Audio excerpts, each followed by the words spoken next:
How did she ever discover that? I'm not going to bore you with the details, but she knows, and she has proof to back up her conviction. Are you certain?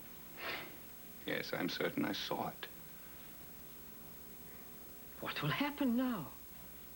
Sink me if I know, Mrs. Renfield, but my life is getting so complicated. I've lived so many lives, been so many people, that sometimes I even forget who I am myself. I know how difficult it's been.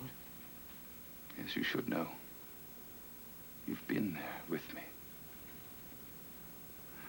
Strange, but as I was returning from Vanessa Chamberlain's, I began to think about my mother. She loved you very much. Must have been incredibly difficult for her to be single and pregnant, move to a foreign country, bear a child, and raise him there. I've always wondered why she chose Mexico. Because she had friends there. Besides, there was really nowhere else. She chose Mexico. Because she had friends there. Besides, there was really nowhere else for her to turn. She must have been so alone. Except for you and Professor Renfield. She had no one to depend on. Neither did I. You know, I remember when your mother employed me. You were barely 6 months old.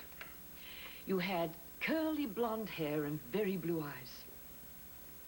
Oh, you were such a happy baby.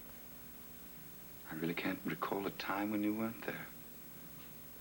Until I was 12 and you and Professor Renfield decided to move back to Edinburgh. Oh, yes. I remember how hard it was to leave, because by then, I'd really come to think of you as my own. I know. I felt the same way. I was terribly hurt when the two of you left. You know, it was only 3 years. Oh, but I do remember the joy that I felt when you wrote to say that you were coming back to live with us again. You were 15 then. As you know, the professor and I never had children of our own. But I do know that up to his untimely death, that he thought of you as the son he'd always wanted. Well, I thought of him as my father for all those years. More than I ever thought of Henry Chamberlain as my father. But then to find out that he was my father through that announcement of Vanessa's coming out party. I cannot understand why my mother kept it from me all those years. She had her reasons. She was very wise, and she knew exactly what she was doing.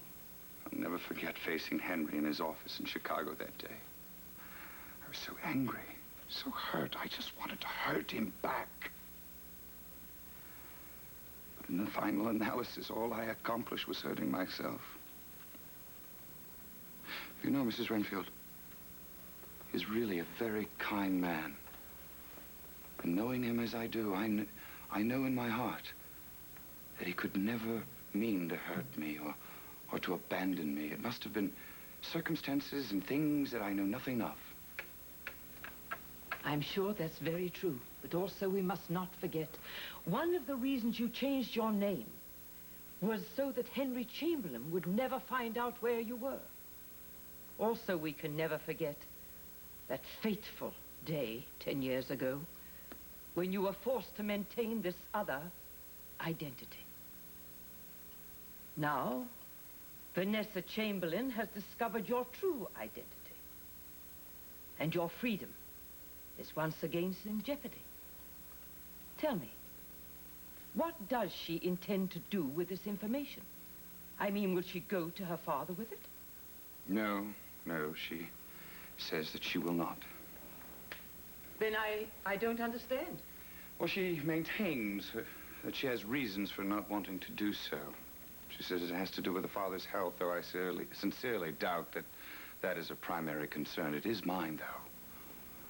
And if there's the slightest chance of Henry's health being adversely affected by finding out my true identity or anything about my past, well, then I will go to whatever lengths necessary to keep the truth from him, as I must for other reasons.